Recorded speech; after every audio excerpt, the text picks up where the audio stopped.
আল্লাহ রাব্বুল আলামিন পাখিদের কাছ থেকে আমাদেরকে শিখতে বলছেন এবং বলছেন যে পাখিদের মনটা হয় খুব নরম, খুব সফট, এবং তারা আল্লাহর প্রতি তাওয়াক্কুল করে পূর্ণ মাত্রায়।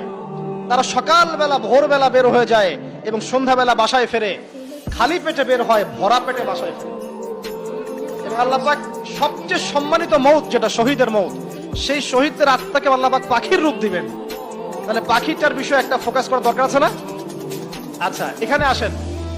পাখির মন হচ্ছে নরম, মানে পাখির মনটা তাজকিয়া, আত্মশুদ্ধিতে পরিপূর্ণ। একটা কাজ এখানে খেয়াল করেন, পাখিরা সকালবেলা ভোরবেলা বের হয় আর সন্ধ্যাবেলা বাসায় ফেরে। এখনকার মুসলিমদেরকে দেখবেন দুপুরবেলা ওঠে, রাত 3টায় ঘুমায়। কথা কি বুঝেন নাই?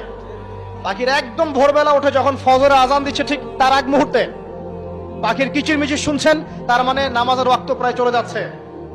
তার মানে তার আল্লাহ পাকের হুকুমের সাথেই জেগে ওঠে।